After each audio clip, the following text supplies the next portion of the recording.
You know I'm never ever giving up.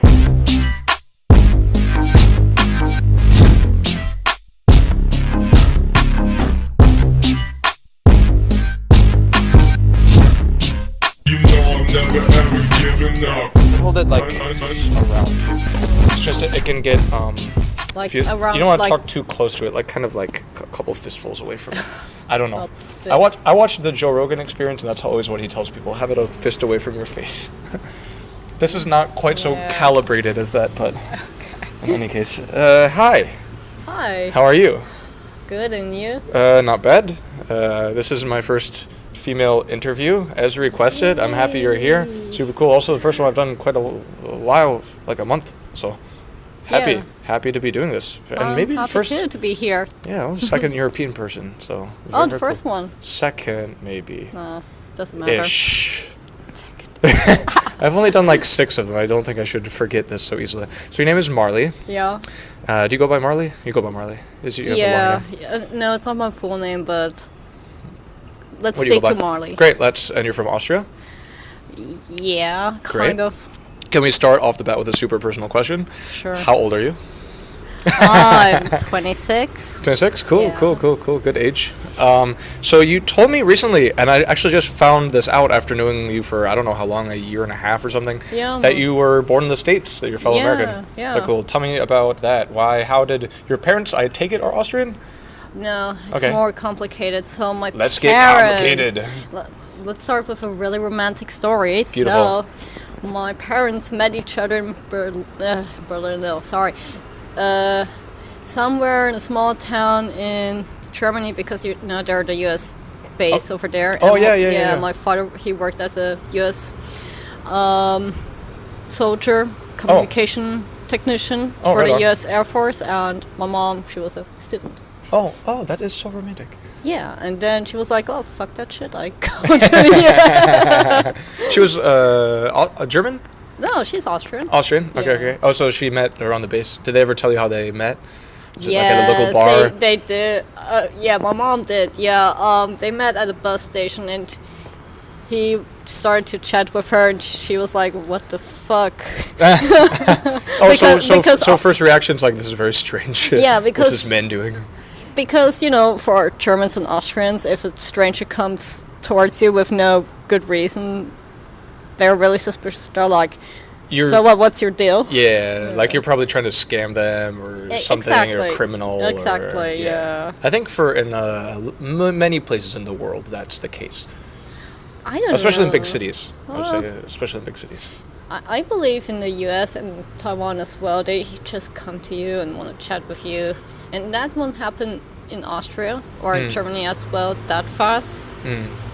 Yeah. You are right. In Taiwan, I think people are all friendly enough and trustworthy enough that you wouldn't, if anyone's coming to talk to you, you would expect it would be for a reasonable reason. Or if they want you to sign a petition or buy something, it's pretty obvious, like right there. You know, they're not trying to like hide you and pull you into some store for a scam or something. You know. Yeah. And in the States, yeah, it's true. Like people talk to strangers all the time. Which I hate.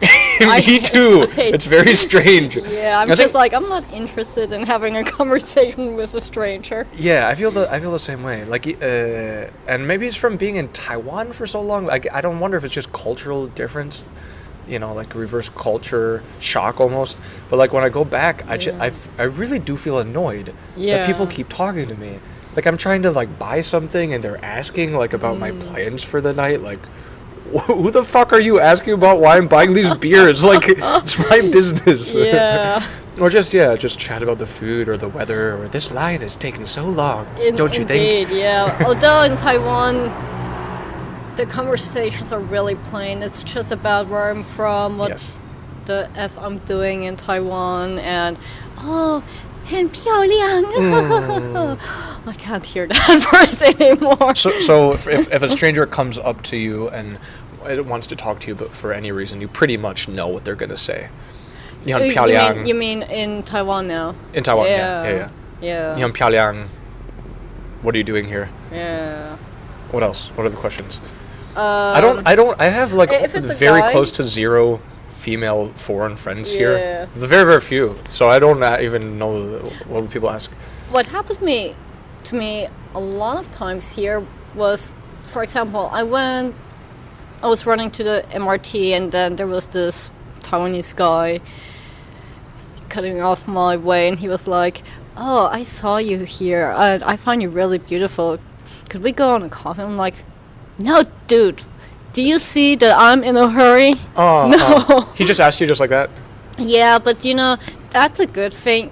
They can take rejections easily.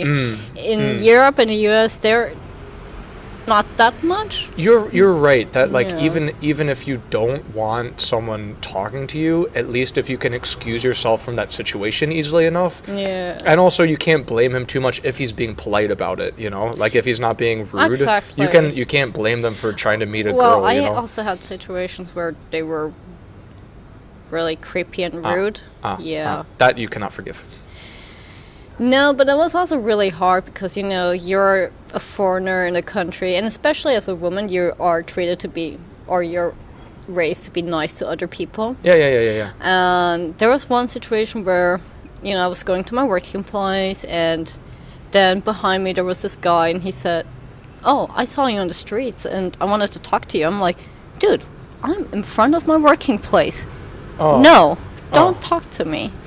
And he was like, "Can we exchange lines? That would be so cool." I'm like, "No." And then I was lucky enough that I didn't have to do the rest of the shit because my employer, she dropped by and she was like, giving that look like, I see, like a cold death stare. like, and he was like running away. Okay. And she was like, "Does this happen to you often?" I'm like, "Not that creepy, but yeah." Often enough, but normally, like you said, a little bit better. In a better environment. A better environment, or not so rude, or you can excuse yourself. Something like that. Yeah. Not in front of your work, or you have your bosses to come rescue you. Exactly. Yeah. What other questions do people ask you? Do people ask if you like Taiwanese boys?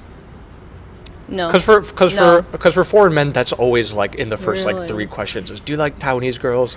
Do you have a Taiwanese girlfriend? Are you gonna get married? No. Do people ask you about that? No, not Okay, at okay. all. They're. I don't know why they never asked me about that. That's interesting, though. Yeah, because that's like really standard for any foreign guy. You'll get that Yeah. all the time. I get the idea why, but perhaps they believe a white chick or foreign chick or whoever Yeah. with a Taiwanese guy would never work. It's less common, right? Yeah. It is less common. My roommate, she only likes Asian guys. She's really into Asian guys. She's a Swiss. Yeah, it does happen, but it's rare. Yeah. It's rare. I'm gonna try to adjust this light just a little bit. All right. Give me a second, because you're going to be. You look very like film noir, like mysterious. You Yeah. can only see your face is hidden in the shadows. But maybe we should see. Well, That's better. I'm This- all in maybe black shining in anyway, your so- face a tad. This might be. It's like stage lights. I don't have to look inside the light anyway. No, do you I? don't. No, you don't. No, you don't. I think this will be much Yeah. better. Cool. Interesting. Yeah. So you were born in America. You lived there for a little bit. What I get asked though, sorry to yeah. interrupt Please, no, you, this is interesting. if I'm married or not. Oh, Yeah. okay. Especially the first 3 weeks, I was surrounded by grannies, and they were like trying to arrange dates with their grandsons. I bet that's so fun for them. Trying to set up their grandkids. Yeah. Can you imagine if you had grandkids? It'd be fun trying to set them up on dates. I you're don't too know. old. You're not dating anymore. You can live vicariously through their love life. Yeah, I don't know. Okay. I just don't know. It was super awkward because at that time I could not speak any word of Chinese, and they were like, "Oh, you're gonna be here anyway because you live in this building. I'm gonna send my grandson up and stuff like that." I'm like, "No, please don't." So you never went on any dates with the grandkids? Grandkids? No, but I saw some of their grandsons. They were much older than me. I don't know why they wanted to, arrange dates with me. I mean, I'm bad with, guessing ages, but I guess they were like in their almost 40s. Yeah, I wonder. I really don't know a lot about marriages in Taiwan. I do know. I don't really know any married people, except I'm a teacher, right? So my students' parents are typically married. In fact, I don't know anyone that's not. You mean from My your s- kids' parents? Yeah, I think they're almost all married. If any are divorced, I don't know about it. But I don't have any friends that are married. I have like 0 married friends, for real. And I don't know. And I think part of that could be just because I'm not married and kind of the life I have, the people I hang out with. But I know quite a few people in the States that are married. Yeah. You know, I feel like it's more common to get married in the States than it is here. But I think it's also the question, do you have mostly Taiwanese friends or mostly expat friends? Here, Yeah, half and half. half and half, well. Yeah, yeah. And I don't know. They're not all like, you know, they're not all younger people necessarily. But it's interesting because I know like in Japan, marriage rates are pretty low, birth rates are pretty low. You know, kind of the aging population crisis, and I believe it's a similar thing in Taiwan. Yeah, I've just definitely. the only question is I don't know how similar. Like I don't know how much of a crisis it is compared to Japan, Well, but I I think it's think- similar trends anyway. I think Taiwanese have a healthier sexual life. Mm. Or if I talk to some Taiwanese girls, they always say how feminist they are Okay. compared to their Japanese friends. I could see that. Yeah, Yeah. I think well, especially in Taipei, I guess it has become kind of modernized pretty quick, culturally modernized pretty quick, especially compared to a lot of other places in Asia. Yeah. You know, like China, India, Indonesia, like these places that are like very, very traditional in terms of like gender roles or what you should do with your life, you know, like what a woman's place in the Yeah. world is. Yeah, I also realized that Taiwanese compared to other Asian countries, they're more modernized. Like they have the not LGBT marriage, but same-sex marriage. Yeah.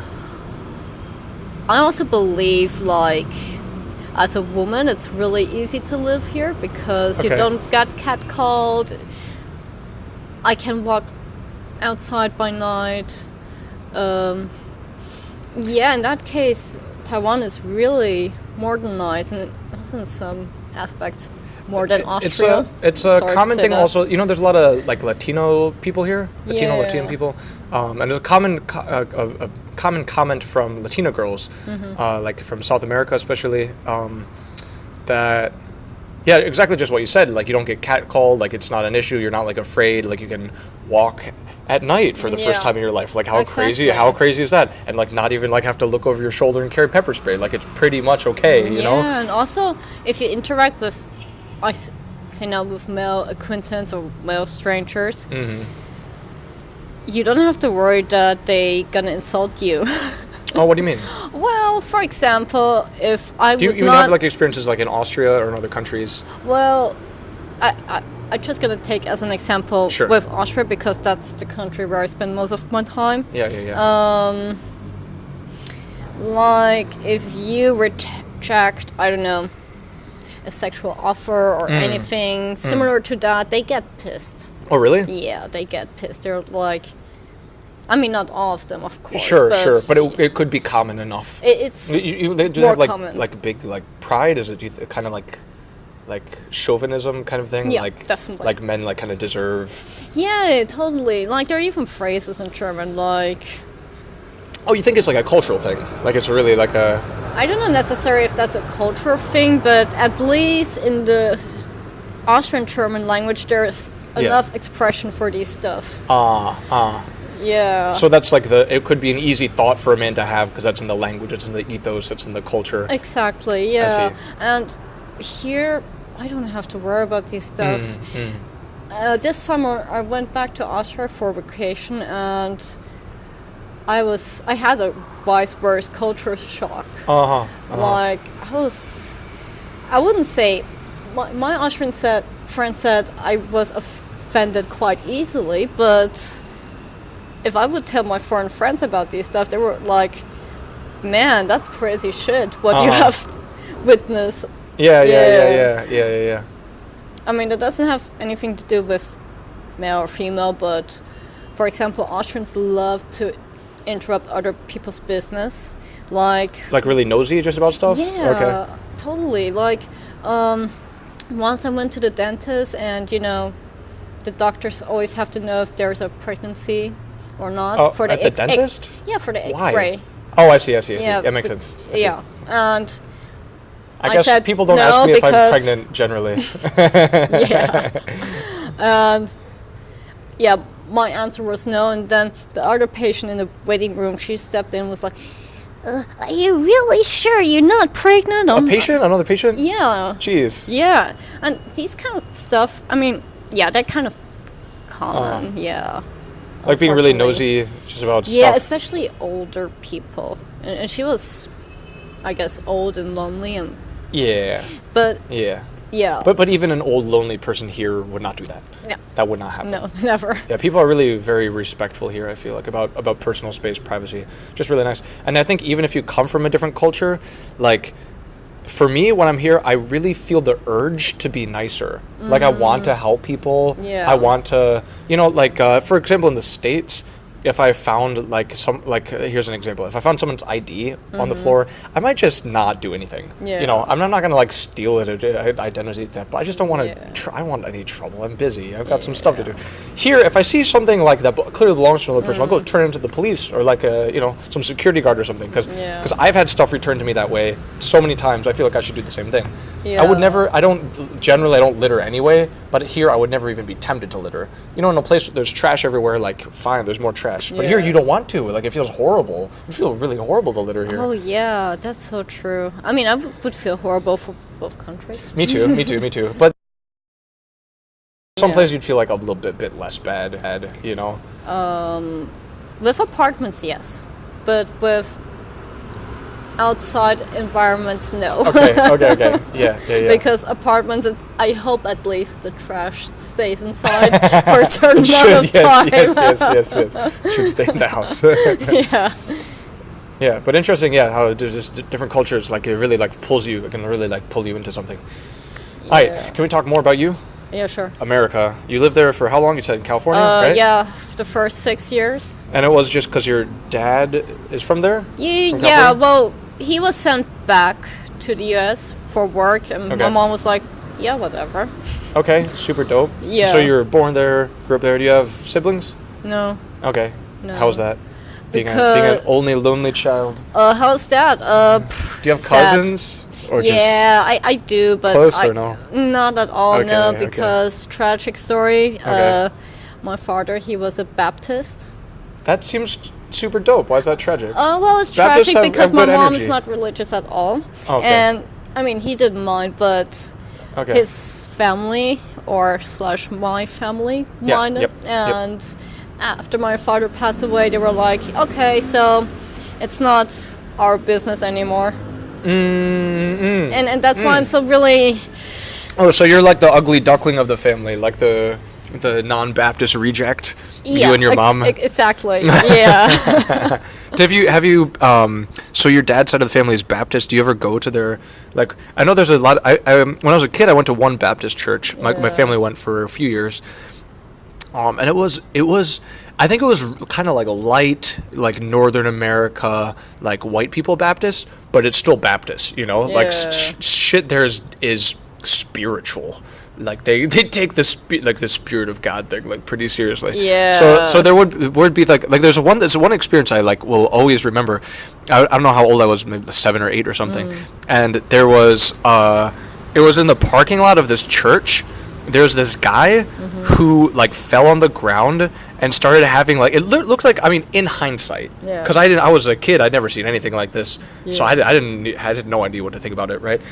But in hindsight, it seemed like he was having a seizure, right, or like a Yeah. medical issue, Yeah. like he was on the ground like writhing around. And there was and so like what would make sense to do in a situation like that? You'd call a doctor, call an ambulance, Yeah. take care of him. And this is all in hindsight and with the, fuzzy memory, But what happened is 4 guys came, took him by each limb and carried him around like a sack of potatoes to like the the parsonage, like like a house next to the church, like where the Yeah. pastor lived, And what my dad told me is they like prayed over him to like exorcise the demons that were like I was gonna say that demon sounds like attacking an him. exercise. Yeah. He was having like dear. some demon transformation experience. I don't know. But in Yeah. hindsight, I'm like, how fucking irresponsible is that? Like, this man is having a medical emergency and you're trying to exorcise his demons. That's the reason why I'm not religious. That's the reason why I'm not religious at all. And no, I'm actually really happy. That's the first thought that would come into your head is like, Yeah. like I believe my dad talked about this afterwards because it was like a kind of an event and I witnessed it, and he was saying just like, when demons get kind of close to the spiritual energy of God near the church, sometimes they'll Did he kind of take it freak seriously? out. Oh yeah. Oh, dear. My dad's like super Christian. Like he went to seminary, like Bible school for like 5 years. He's like super into it. And so my family also, I was like super Christian for when I was a kid, like memorized big parts of the Bible, like would be like praying like an hour every night, like super into it. I was really afraid of like hell, that kind of like scare thing about like getting scared about eternal damnation. It really got to me. Like it really made me like have like pretty severe anxiety about it as a kid. Yeah. I mean, anxiety about a lot of things, but like this was one of them, so it made me like super Christian. Well, I'm so happy. I mean, my early childhood memories, I don't really have memories about it. Okay. There are pictures where I was at this church, and Okay. my mom told me every Sunday, no cooking, no driving, No, no playing, I thought that's like and Jewish rules. No. They also use these kind of rules, and For only real? God and the Bible. You can't And drive. Jesus. You have to. How do you get to church? You walk or No, something? and my mom told Take a me the bus? story where my grandma, she drove to the church and everyone in the family blamed her. How do you get to church? Yeah. You just walk like a real good Christian. Jeez. Yeah, exactly. That sounds like even more serious Baptist. Yeah. But that is the thing about Baptists is they take this shit seriously. I think for good and bad, I think there can be some really good stuff about like being that like full of energy. To full be of, honest, I wish they would put their nose deeper in the Bible and actually, and I'm saying that phrase because when my father passed away, my mom was a widow, 25 years old, and alone in a foreign country with a kid. Yeah. What the fuck? They should have Take care of her. Yeah, Exactly. certainly. Yeah. That's And in then the that- Bible, and- right? It says to take care of like orphans and widows. That's like in the Bible, like those words, those literal words. Yeah, exactly. But they didn't give shit because they're also quite, greedy. Biased, Yeah. I guess, right? It doesn't really matter because that's the past. Yeah. I guess you don't talk to those people anymore. Oh no. Okay. I tried to because I was curious. Yeah. And still, family. If there's some relationship to save, it would be good Yeah. if possible. I asked like simple stuff like, do you have a picture of my father when he was a teenager? Can you tell me Yeah. more about him? Yeah. And I contacted my aunt and nothing. Really? I mean, she only told me how sad she was when my father passed away and 9/11. I'm not kidding. She really. She brought that up. You're like trying to Yeah. ask about your dad. And she talked Yeah. about 9/11. Yeah, and Wow. how sad she is that my father passed away. I'm like, I'm a fucking daughter. Yeah.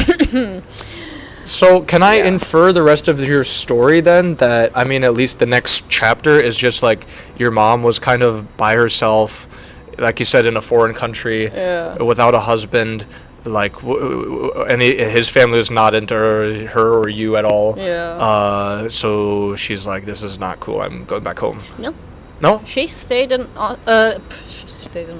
She stayed in the U.S. till she finished her bachelor's. Oh, for real? Yeah. Wow. And then we went Powerful for woman. a year in France. What's her name? Alexandra. Go Alexandra. She sounds like a powerful woman. Oh yeah, she is. Cool. And now she's doing her PhD. Wow. Yeah. Wow, intense. Yeah. Crazy. Smart girl. Crazy. Yeah, sounds like it. What is she studying? Okay. Something with culture, language. Oh, you mean you don't know? You mean you don't know? Yeah, I don't.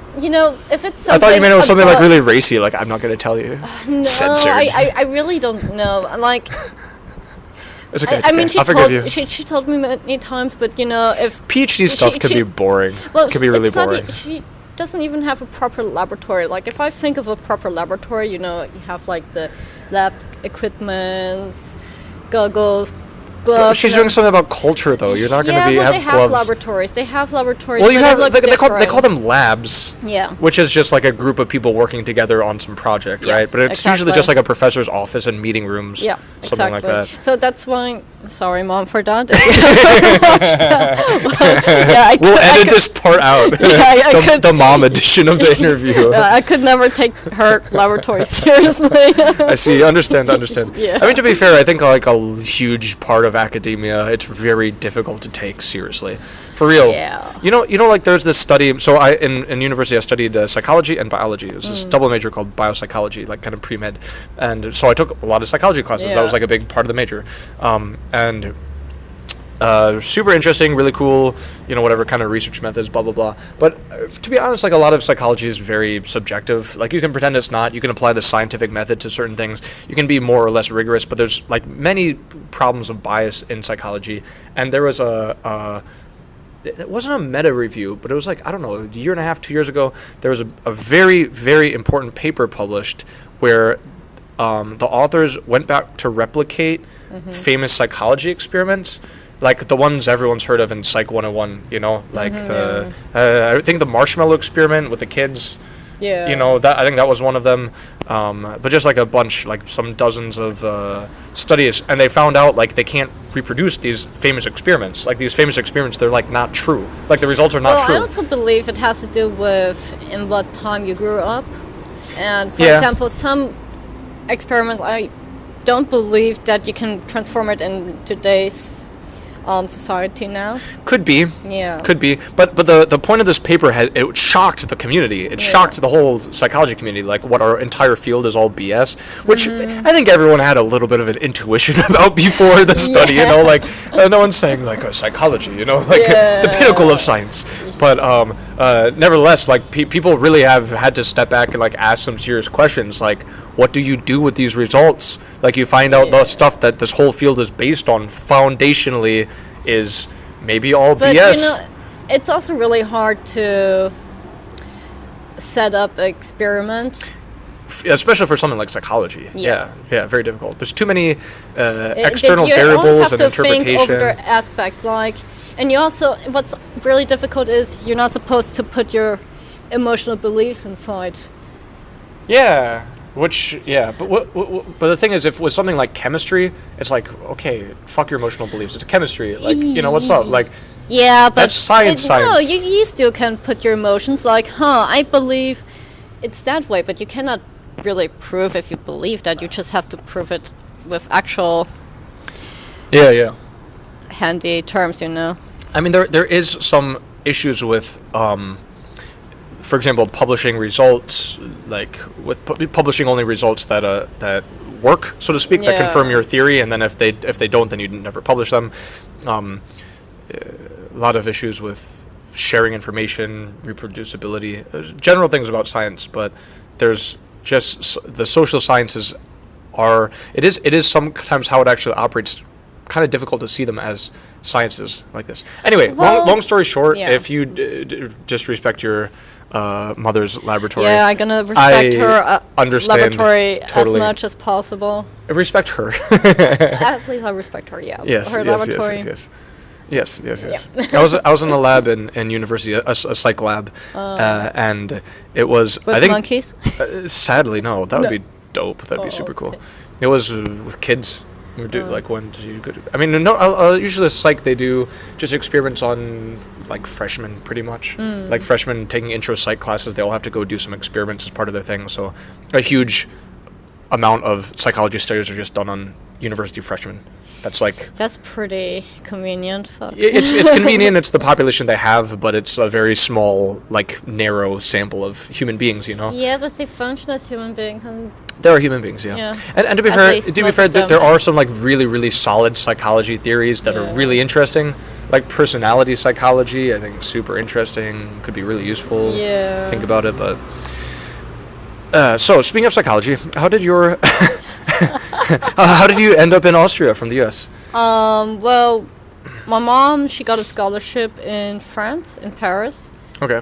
We spent there a year. Then we kind of returned back to US for 3 weeks. And she was like, fuck the US, like go back to Austria because, that's really convenient. You get more child support. You don't get shot and You stuff don't get like shot. Yeah. That's nice. And you can have a happy childhood on the grass in mountains and stuff like that. Yeah. Also, a lot of European countries seem like pretty nice. Some are shit, but some are good. There's a lot of them. There's a lot of countries. Yeah. So some of them seem super nice. Yeah. Yeah. Austria is up there, like in the nicer countries category. Yeah, definitely. They're even listed as one of the richest. Oh, for real? Okay. Yeah. Okay. It's Like expensive, I guess, also. Yeah, it's fucking just be there. expensive. Like bunch of Russian oligarchs actually come to Austria because it's safe and Oh, cool. they can do shit. Nice. Cool. Yeah. Cool. Especially in Vienna, you can see these big mansions everywhere. Huh. Yeah. Cool. Is that where you're from? Let's say yes. Okay. It makes things easier. Yeah. Let's say how close? 50 kilometers. Oh, so that neighborhood. Yeah, country. it was between Vienna and Hungary. What Borders. actually? What town are you from? Eisenstadt. Eisenstadt. Yeah, Say it it's again. like Say it again. Arn City. Arn City. Yeah. Arn. Arn City. Like. Oh, that would yeah. be like the way to say it in English. Yeah, that say would it, be. Say it in German. Eisenstadt. Eisenstadt. I can't say it. German is hard. I've never really tried to speak much German, but I feel like I wouldn't get too far. I think. No, I'm not gonna put my opinion in that. But. Okay. And what's your town like? How you lived there for most of your life? Yeah, unfortunately. Did you go to Vienna a lot, or mostly just stay in your town? Well, as soon as I turned to a teenager, I tried to go to Vienna as much as possible. To like party? Did you go to underground ecstasy raves? Rave wasn't a thing back then for me, but metal. Oh, cool. Did you ever dye your hair black? Of course. Nice. Cool. I had all kind of hair colors. I had. Did you have like a bunch of piercings? I had a lip piercing. Nice. And my mom teared it off. Oh my god. Yeah. Oh my it was god. pretty brutal. Yeah, that's crazy. Metal as fuck. Really fucking metal. Cool. Yeah, that town. It's not really extraordinary. Is it nice? For like if you have a family. Yeah, it's pretty nice if you have a family, Okay. but it's fucking boring if you're a teenager. Yeah. It's kind of a small town can kind of seem like it like closes. It could get claustrophobic, really. Yeah. Like definitely. you get like kind of cabin You can actually fever. explore the staying in whole city. city within an hour. That's pretty bad. There must be some nice hiking. Yeah. Okay, so if you're into hiking, maybe it's okay. Actually, Or you behind just my need a garden, car. there was just a forest, so. Oh, cool. Yeah. Are you into nature? Back Okay. then, no. Oh, back then, okay. Back then, I was only city life and. Just into being a hardcore metalhead, Yeah. hating your town. Exactly. Cool. Exactly. Cool, Yeah, that cool, was cool. my thing. Cool. And when did you move from Austria? Did you go to university also in Austria, or did you not? Yeah, go to university? I did. Okay, cool. That's one of those questions, like. I try to be respectful and try not to assume too many things in questions like this. Like I think after I met Zoe, right, whose mom died, I don't know, a couple of years ago or something. Yeah. That I started to ask people instead of like asking about their parents. I'll say like, do you have your parent? Like, do you have both parents? Yeah. Before I ask something about it, I'll say One- because and then a lot like Yeah. that's people don't usually ask that, and so then people will be like kind of. Weird, like, of course I have parents. Like, what the fuck are you talking about? But, like, some people don't, Like, some people are missing up one or both parents, But, I don't even mind if you just assume stuff because that's how you figure out stuff. True, yeah, fair. And it's kind of convenient, And so you can also ask a background story at Yeah. the same time. Yeah, fair enough. Like, oh, you don't have parents, why not? Yeah. You're Batman or something.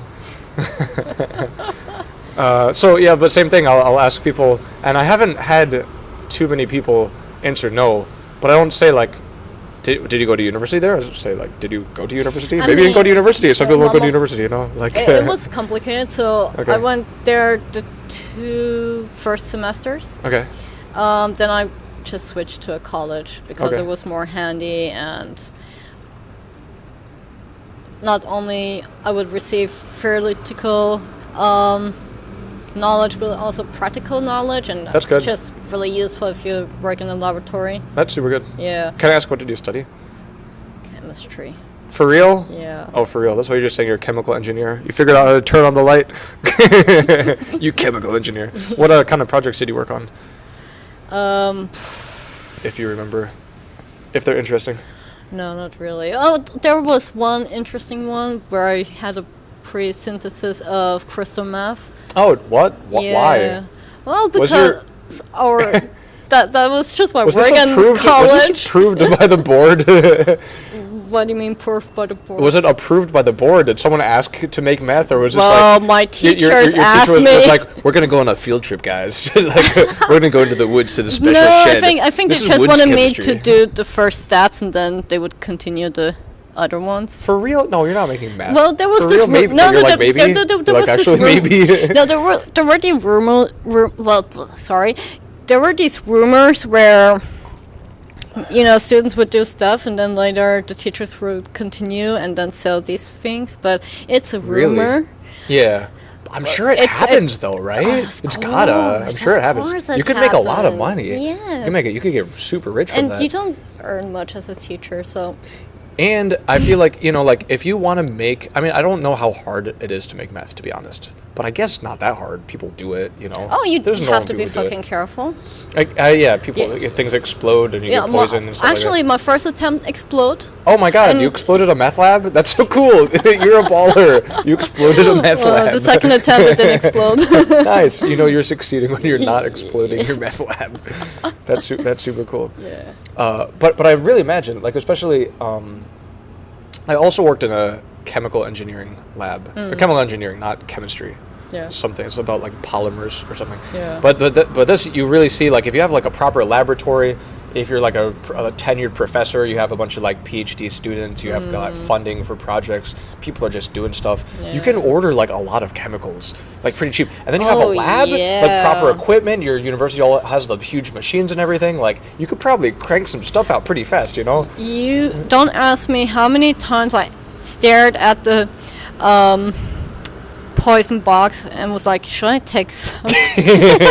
Let's eat this. Yeah, all kind of stuff. Should I eat it? Should I give this to my roommates? Should I give this to my horrible. ex? And did you? Of course not. I'm not Good. insane. Okay. You're not insane, and you're not currently in prison. No, it's just, you know. Not yet. Not yet. No, never. So what's the hopefully. moral of the story? Be nice to your friends who work in chemistry labs. Yeah, they can fuck you up. Definitely. If you were to murder someone, would you do it through poisoning them? What do you think would be your method? Fuck yes. Yeah? But I would choose the poison really carefully. Like, which. Do some research. Yeah, I would do heavily some research. What kind of poison? It should be a poison where they cannot figure out quite fast. Yeah. How do you think you procure murder poison, though? Where do you get murder poison from?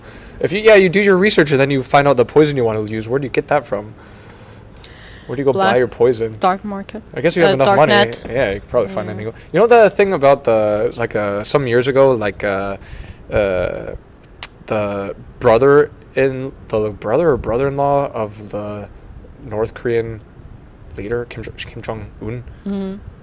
He got murdered in Malaysia, like a Malaysian airport. Oh yeah, I heard of that. Yeah, some lady, she like sprayed him with a bottle of like just filled with poison. He was just like sitting down on a bench and just came and Yeah. sprayed him with a bottle and he died.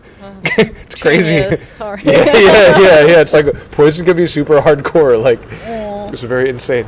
If you're There was also this poison back in the UK where Russian. it was like left on like a doorknob or something. Yeah, And, like, I one- already forgot what poison it was, but Yeah, I remember that that. was really dope.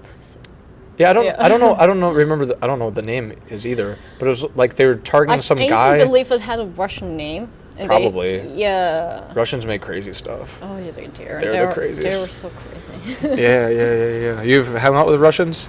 In Austria, yeah. Okay. As I mentioned, there Oh, are, Russian oligarchs. That's right. Yeah, I mean, I haven't met the oligarchs. Yeah, but other Russian people, other folks. Yeah, because they hang also out. study here because it's more convenient for them, cheaper even than back in Russia. Oh, really? Yeah. Okay. And a lot I guess of Russian Catholic education people is as well. pretty good. Is it pricey? I don't know how it works. I forgot. Okay. I think I the would- education is good, but for example, if you study somewhere like Krasnoyarsk, Oh, no. I meant like in Moscow. I don't know anywhere else. Oh. I figure I'm the big universities. I'm sure are quite amazing.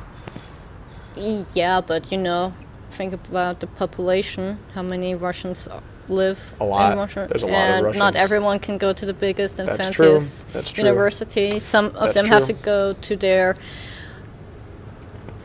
town Same as university. same as in the States. Yeah. But to be fair, like I went to like a pretty bad university. The education was amazing. Yeah. It was like like no one's ever heard of this university. It's pretty like small, insignificant. Education was incredible. Yeah. Like for that level of university, it was really really good. I imagine the like kind of shitty university I went to is better than like the vast majority of universities here, from what I've seen. I would imagine, like just the education you receive, the research going on, the opportunities, funding, like pretty good. Yesterday, because for all the others who don't know that, back in the Austrian embassy, we were talking about, education stuff, and my degree is actually really good, but they don't accept it, although I'm really well qualified for that. Okay. Yeah, for stuff where they would need a supervisor, I could do that on my own. Okay. At least what he told me, so. What do you mean Austrian embassy? Do you mean here? Yeah, in Taipei? I mean- Do you hang out with Austrian diplomats? By That's coincidence, cool. I That's did. Cool. That's pretty cool. There are only 58 Austrians living in Taiwan. Oh, total? Yeah, That's not many. yeah. That's pretty crazy. Like if you leave, like you'll reduce the Austrian Taipei population by 2%. what I power hope you have? I hope I'm gonna stick here longer. Cool. Yeah. That's beautiful. How long have you been here so far? A year. Okay, nice. Mazel tov. Congratulations. Yeah, thank you. Yeah, Cheers. cheers to a year. You also said you lived in China for a bit, for a month. Yeah, no, for 2 months, and that Maybe 2 was months. crazy. How was it? You were there to study or No, just to be I there? was 14, and my mom. 14? 13. You were 14? 13. Oh, 13. Yeah. You were 13 years old. Yeah. What were you doing in China at 13? Well, my mom and her partner back at that time, they got a job, and, well, I had to come along. They couldn't just Oh. leave me in Austria. Oh, Yeah, but it was shit. Fuck, sorry. jeez. Yeah. I mean, I could imagine that could be like exciting, right? I don't have any idea actually. Well, a 13-year-old it going was to China? before the What could Olympic that be like? Games, so it was big. Oh, like 2006, 7? Yeah, Okay. 2006, exactly 2006. Okay. And That was a Yeah, bit ago people- too. Huh? That was a while ago too. I mean, in China years, like, because I- the pace of yeah. acceleration there is so fast. Like, I know, but because still. I mean, I went there for the first time in 2013. Mm. I guess very different place. Even Yeah. in 9 years, I guess it changes a lot. Of course, it changes rapidly, Mm. but I didn't have the best experience there. Mm. There's this story where, my mom and I walk on the street, and then there was this crazy Chinese lady who came with her scissors and just cut my hair. Yeah, no. Yeah. No, And then- no. Yeah, and then she You was were running walking- away with my You were hair. walking on the street and a lady came and chopped your Yeah. hair off and stole it. Yeah. Do you think to use in like Chinese medicine, give to someone? I'll bet it enhances beauty, I right? It must be But like it's creepy from a stealing. 13-year-old. Is your, Oh is my your, god. your hair is natural blonde? Yeah. Yeah, stealing children's blonde hair. I'll bet you could sell that for beauty product in China. They just don't use know, but crazy that's- stuff in their medicine, Yeah, like aborted kids. Do they? I wouldn't be surprised. No, They I've- use they definitely use placentas. They like eat placentas. Oh, they also use Aborted aborted. fetuses? That's Yeah, they do that. to like eat. It's very like vampire-ish. I But it wouldn't don't surprise remember me. if they eat, but they put it in some medicine, and there was a scandal where they sell these medicines Is that to. not enough of a scandal? That seems like that's the scandal. Well, no, it comes even worse. They sell this was like products to counterfeit. Korea, and then it came out that what it was inside in that pills, and huge scandal. That's horrible. Oh my gosh, the stuff people do in that country is incredible. Yeah. It's incredible. But there are these rumors, and yes, I know there are rumors, but I mean, in China, a lot of stuff is rumors, because it's just like information sharing, and media is very like fishy, blocked, censored, controlled, yeah. So a lot of all you have is rumors for a lot of things. True. But one rumor I heard was that in the Ukraine they steal newborn babies to get their stem cells. Huh. Yeah. I really would like to see if that's a proved fact or not. Interesting. Yeah, I mean, a lot of those crazy things, like, those Falun Gong people here? Oh, I've heard of them. They talked to me. Okay. And they wanted, They want you to sign the petition or something. And someone told me that as a foreigner, you're not supposed to be involved in these political issues, things. Yeah. I signed with a fake name.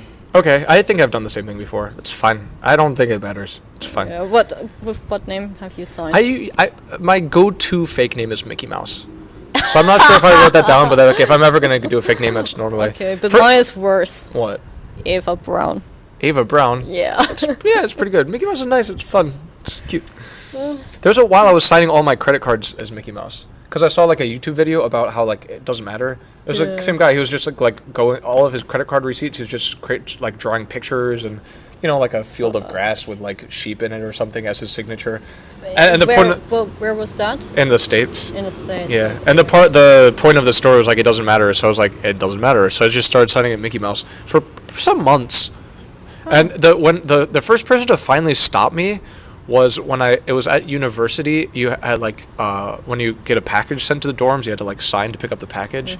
And I wrote Mickey Mouse down for my name, and she's like, "You can't do that. We need your real name. We need your real signature." It's never on credit cards. It was getting a package at the dorms. I should try that out. Yeah, it's fine. It works. It's very fun. You can change your name every day. It's fine. And then if there's any fraud issue, or not fraud issue, but if you ever want to like claim fraud on your account, you can show you never signed it. All right. Donald Duck signed for the package. Donald Duck? Yeah, there's a Donald Duck. But these Falun Gong people in Taipei, like I think people generally see them as kind of like crazy. They're kind of a wacko. They're like, and what's their whole thing is like meditation, Tai Chi, but like it's just very basic, and I don't. It has kind of cultish vibes that they have to go practice like on the street to like advertise their religion, like gain followers. Yeah. If there's anything where like part of the religion is like you have to as a member go stand out on the street and do your stuff for recruiting, like that's not a very good religion. Like come on, Scientology or something. Yeah. Which by the way, they're also on the streets. Scientology, yeah. They have to go and like read people's metachlorian counts or whatever. Yeah. There's right downstairs is a Scientology office, like the next building over, right down. Yeah. There's like Taipei Scientology group. My it's favorite cool. people. Yeah. But anyway, I'm just saying these Falun Gong people, like I think generally I would think of them, and most people would think of them as like a little bit, like crazy. A little bit. I don't necessarily want to use that word. I don't know any of them, but yeah, cultish, crazy. But the thing is, so they have all these posters talking about like China, like harvest our organs, like stop the cruelty, like stop the like religious abuse. And when I first saw it, I'm like, oh, they're crazy. Like people don't do that. And then like I found out like, oh, they actually do that. Like actually like in China, like religious people are put in jail, murdered, and have their organs harvested. That's like a thing. That doesn't surprise me, to be honest. Yeah, it's a real thing. They have like vans, like execution vans. They'll go out like if someone like commits some kind of a crime that they have the death penalty for, they like have it's literally a van they'll drive just to the middle of wherever they need to kill the person, put them in the van, kill them, and then often take their organs for transplant for people who need them. For rich people who need them. But that was exactly my impression of China, that they didn't really care about some lady chopped off your hair. I can't get over that. I think I'm just making sure it's still okay. Yeah. Hey, okay. What's up? I think this is the one key fact I'll take away from this interview. Some Chinese lady chopped off your hair when you were 13. So crazy. Yeah. Yeah, I assumed like a lot of people come to Asia and they'll like hop around countries a little bit, you know, Yeah. like go see different things. I assumed it was that like you'd come to like study Chinese a couple months and then You came to mean Taiwan. Taiwan. Yeah, I didn't know it was Yeah. you when you were 13. Huh? I didn't know the China thing was when you were 13. Yeah, It's pretty exactly. crazy. Well, I was basically in the apartment because I couldn't go yet to school. I had a private teacher. And, Oh, so you're just stuck. yeah, lonely. it was so surreal. Like, Oh, I'll bet. I'll bet that's so. Because when you're 13, you don't have an idea what's going on.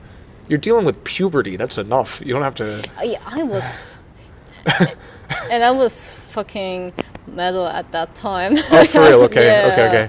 And Were you like angsty and like depressed and full of hate? oh yeah, I mean, that's the I feels like that was. feels like the teenage metal thing. Not all metalheads. There's some very nice, sweet, happy metalheads. Yeah, but of course. But yeah, I was like for 13-year-olds, you should be angsty and depressed. Yeah, I feel like. I was. I was. So yeah, Okay.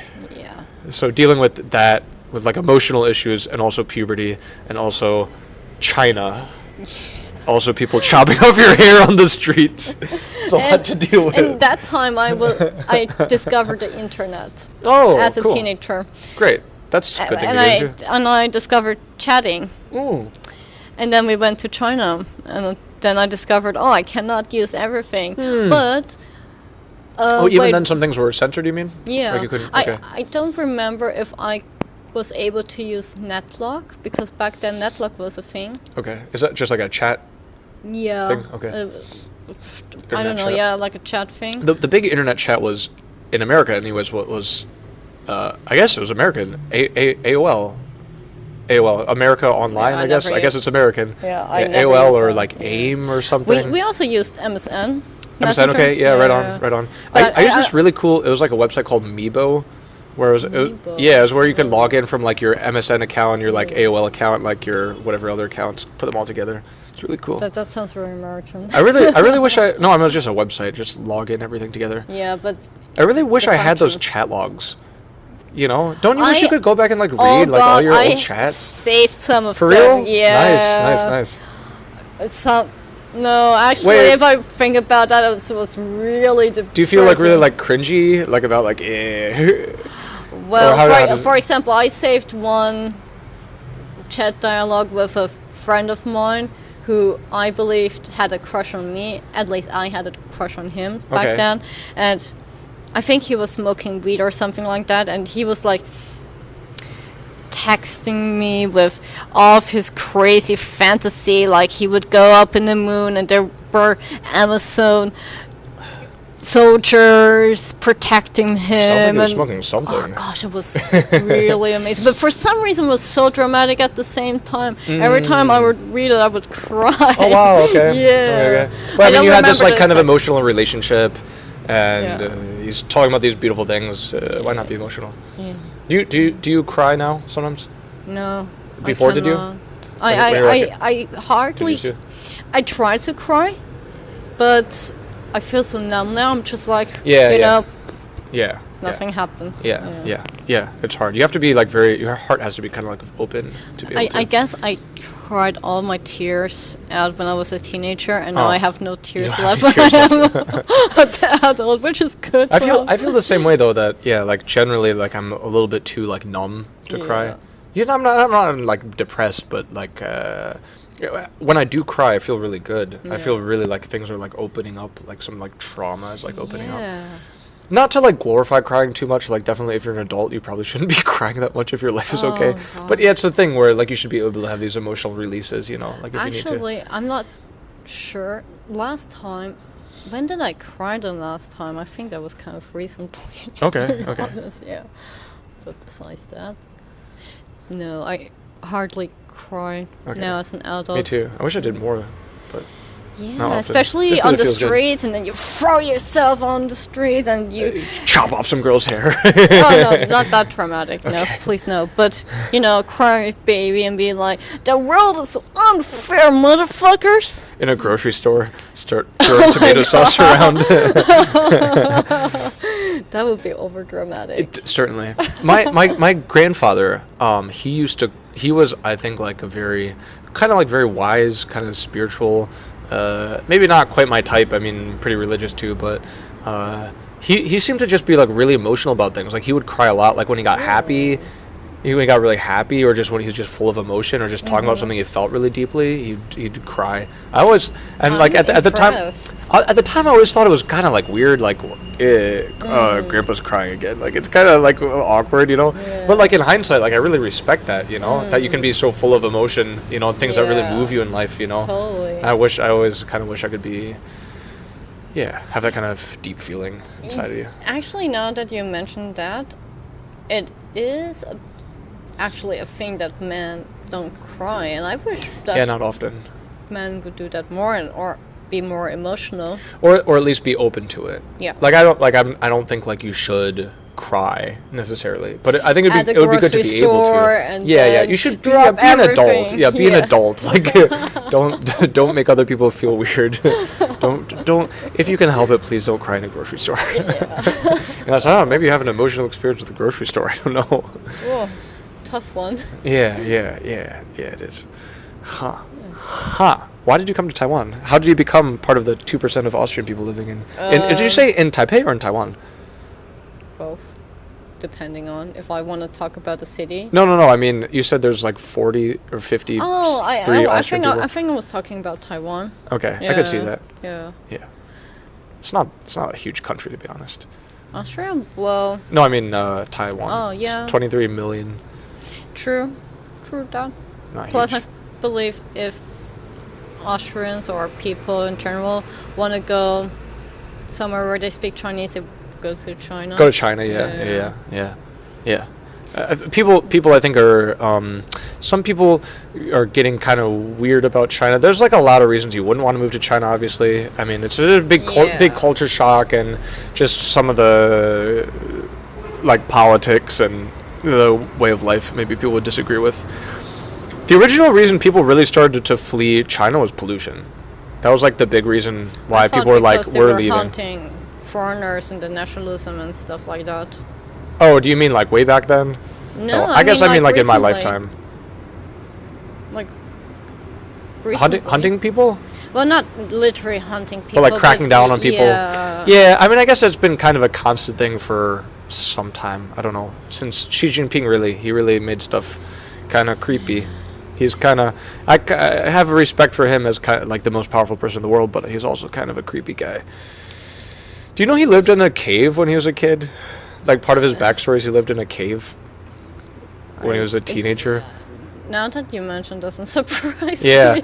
yeah. That he's. But it's actually like and like obviously that's like fake. Like no one lives in caves, but actually it is like kind of like a communist thing for like very red communist people that like go live in. There's like some like old like communist like hideouts in caves. No, it doesn't surprise me that he became a president. Yeah. Gosh. Cave folk. Caves? Are you serious? Yeah, because, you know, like the communists, I mean, there was like a big communism movement in many countries, right? Like, I don't know where did it really start mostly? Well, in USSR, Russia. I guess? Yeah. Yeah. With the yeah. Bolsheviks and stuff like that, where they tried to kill the Tsars. Yeah. Yeah, that makes sense. I should know more history than I do. But anyway, it spread, right? Like the kind of ideas of communism spread to other countries after that, and so anyway, the ideas started to spread into China, right? Like in different places, but they're really trying to like form a new kind of government, you know.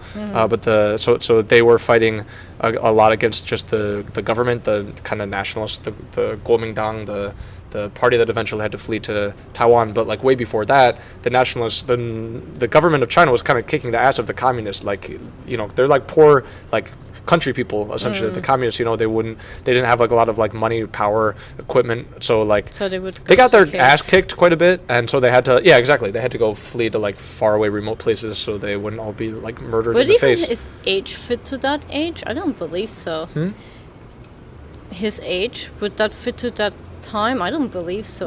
But I think like even after the communists like took control of the country in 1940s 50s, that was still kind of like a sacred place, you know, for the communists, like a kind of a historical place. You could go like study communism, you know, like Oh dear. I don't know if he had to like flee there. I don't know what's about that. That's so. I love talking about history that I have like a very, very vague idea about, talking about it as if I know Xi Jinping's personal history. Russian history is really interesting. Seems complicated. No, not really. Complicated is Japanese history. That was something I majored in high school. Oh, for real? Yeah, like. Do you have majors in high school? Well, kind of, yeah. Like. We definitely don't have during Japanese high school, you history all had to go classes. through all the subjects you had to go through, but when you were actually doing the exam, Oh. you were majoring in certain You like exams. emphasized like a certain like Exactly. specialty. Like we had like. Did you take the Japanese history exam? Well, no, I chose that. Okay, cool. Yeah, because back then I was interested in the Japanese culture for I don't know what reason actually. So a lot of people get interested in it. Yeah, but I don't like animes. Were you like so you were like actually interested in it, not like interested in Yeah, a lot of people in America, they like anime and then they think they're into Japan. What do you call them? Weebos or something? Yeah. They like wear like Hello Kitty backpacks. Yeah, no, I actually really sing like the songs. history and the music. Have you ever and the- owned any Hello Kitty merchandise? No. Okay. I mean, look at me. Have you ever seen me in colors? No. See? No, this does not fit. See? No, never. I should start bringing to these interviews, start bringing some gifts from people. And we have a surprise for you. A green shirt. I perhaps wear a green shirt if you would give me a green shirt. Would you wear a Hello Kitty backpack? No. Okay. I If it was would. like a death metal Hello Kitty backpack, dark Hello Kitty, what's Oh up? god, that would be ridiculous. But It would be there, for Halloween maybe. You could put your Halloween candy in it. that would be quite the norm here. Yep. People would like Yeah. it. You'd get some compliments. Yeah, like, oh, you have a cute bag. Oh, thank you, darling. Cool. Yeah, but Japanese history is really dope. It's old, right? Really old country, yeah, right? that's why I had to. It's probably why it's so complicated. It's just there's too much of it. Yeah. American history is nice. It's pretty short. It's not a lot to talk about. Yeah. Mm. Yeah. I like to listen to podcasts, and one of my favorite ones. They only have episodes. It's one guy. He makes all the episodes, and he's a kind of he makes history podcasts. I don't think he's like a formal scholar, but he'll read a bunch of books, study a bunch of things, and then he'll give these narratives of certain historical events or trends that are just really powerful. Like he's really a really good storyteller, so he'll give these- real sagas. Yeah. You know, like if you read a history book, it's kind of like it can be like drab or boring and hard to contextualize everything, put the pieces together, make it into a proper story. You know. What are your 5 top favorite podcasts? Good question. Yeah. Good question. So that's it's kind of hard to yeah, I would say that's in my top 5. I don't know where to put that, but so this guy Dan Carlin, he makes a history podcast and a politics podcast. Yeah. And I just love his kind of like thought and analysis. He's just a very, very intelligent guy with like very deep thoughts about things, right? And a great storyteller too. Really good like just radio presentation, but it's so much work, you know, Yeah. to read dozens of books and like put together this analysis of like You the just have rise to of be the a fan of Mongols, it. or That's it. I mean, I'm just saying for him, it takes Yeah. so much work, you know, like it Oh, takes a huge amount of work for him to put together this stuff. So he doesn't release them very often, you know. You'll get like Yeah. a couple new episodes every year, you know. I mean, if you had a new one every day, I would listen every day, but it's just too much work. So Yeah. and then his politics podcast, I think he maybe stopped making it. I think he just got tired of like saying the same shit over and over. Like he had a bunch of episodes where he's like, I just keep saying the same shit over and over, like, you know, like nothing's gonna change him. Like, okay, he's American, so it's about American politics, and he's just like, this shit's all crazy, guys. Like, I don't know what else to say. Like, you already know my solutions. Like, I have no more to add. But anyway, that's got to be number one. One of the top 5. This American Life and Radiolab. They're both 2 more American podcasts. Especially Radiolab is like I think the best produced show. That's like a proper team of people with like very technical audio production skills making these incredible stories. Radiolab are really, really, really amazing. I would say overall Radiolab is probably my favorite. I like Joe Rogan Experience. It was just kind of more entertainment, but he has some cool guests on sometimes. He's a great interviewer. And then there's one. Did you hear about this thing happened with Google? There's like I think an engineer working for them. His name was Eric Weinstein, and he published a memo, an internal memo in Google about there's some discussion about the gender gap in certain like technical positions, like in Silicon Valley, but especially in tech companies and in Google, right? And he wrote an internal memo giving his point of view on it, which is like, look, women and men like different things. Like, so there's this gender gap. There's some ways we can address it, but we should be hiring the best people, and we shouldn't be punishing for men for like being into engineering more. Like, it's just true. There's like way more men engineers than women, right? And maybe that's not a problem, you know? Maybe that's okay. But if we want to fix it, there's some steps we can take to, you know, like get women into it maybe earlier, to incentivize them applying to the company. You know, there's some different things you can actually do to help it. You have to set that mindset elsewhere. You already have to set this mindset when they're kids. Yeah, for sure. Yeah. But I've never read the memo properly, so I'm inferring some things. But his basic point was like, we cannot be striving to hire 50% women engineers. Like, that's not going to be a good way to run a company, you know? Just because that's like not the balance of gender in these jobs. I mean, there's a lot of jobs that are way more men or way more women, and maybe there's some reasons that you could try to balance it out, but maybe it's okay, you know, if there's more women in a certain field, more men in a certain field, maybe that's fine, you know. And anyway, so he's just writing this point about it, and then he got fired for you know, because maybe it's kind of like against the cultural grain of like social justice. What would they say, like social justice warriors, like social justice kind of like trying to sort of like pseudo neo socialism, communism kind of a thing. Well, I think the problem is, though, he might be right, but he also might not be right, because how do you define a great engineer? To be fair, I never read the memo, but from what I've heard, but anyway, the point is, you asked about podcasts. He started making a podcast after he got fired, because he got like a lot of publicity about this, and he's actually like a really, really smart guy. And the people that he brings on his podcast are also like incredible thinkers. And so the podcast, there are a lot of really practical things just about like how to conceive of like problems in like companies and situations, models you can apply to the world. It's called The Portal. I think there were like 8 episodes in, but amazing podcast. About his points, I think he made some good points, but I don't actually know what the memo. I can't really defend his memo if I didn't read it. You know. It's just the point is like the social justice movement does go overboard. I watched a video recently and I really disliked that video, where one woman was defending the gender gap with the incomes. Oh, gender pay gap, right? Yeah.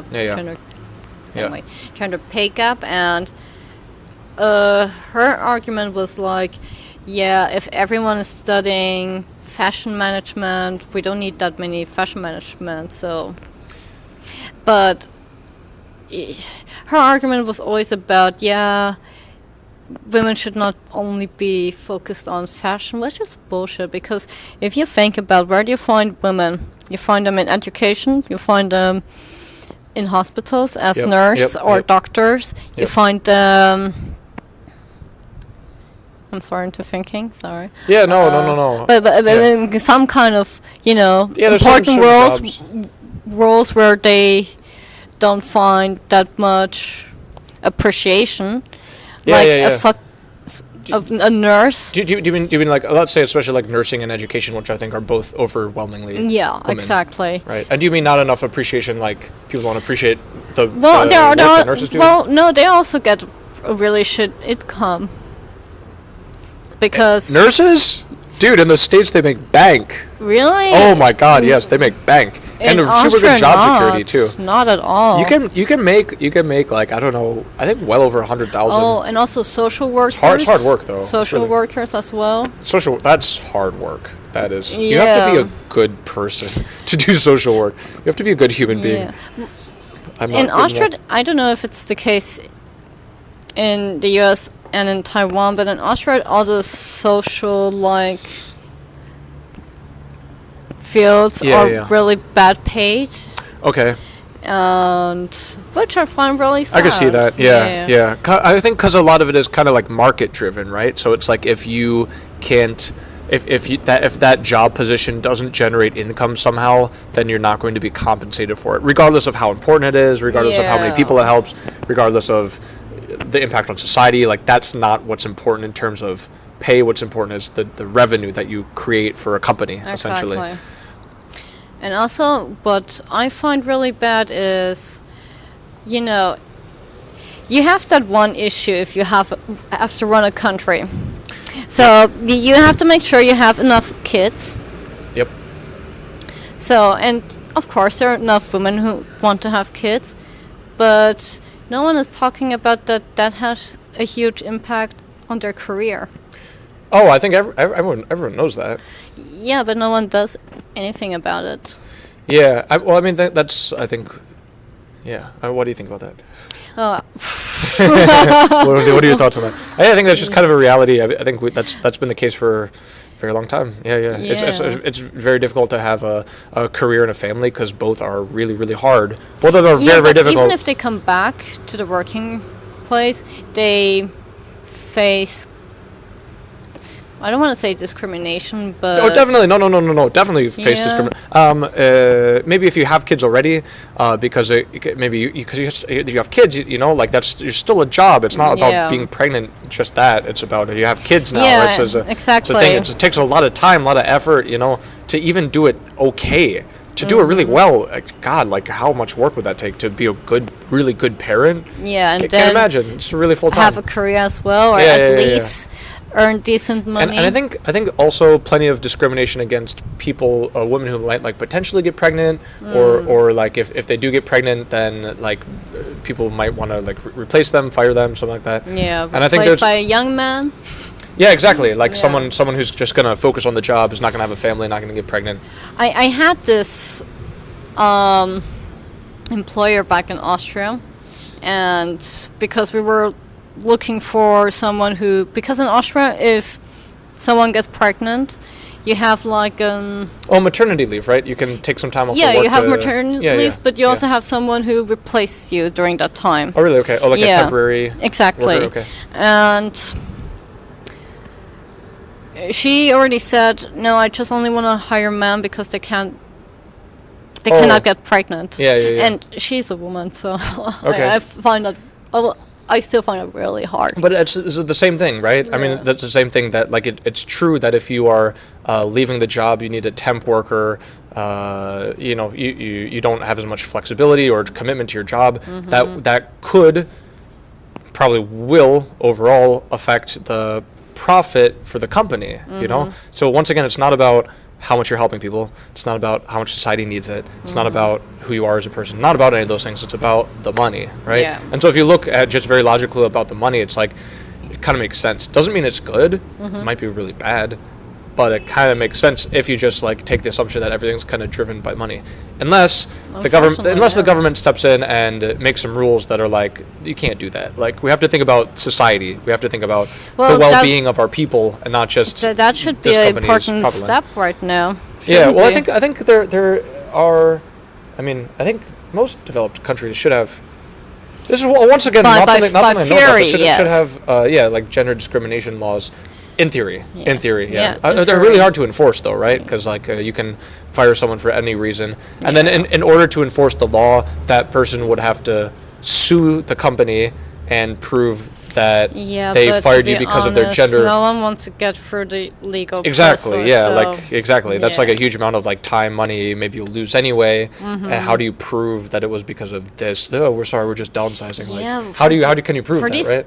court stuff, they're so unpredictable. You always have to Very- collect fucking yeah. evidence. Yeah. Yep. It's really hard to enforce. It's very hard to Yeah. enforce.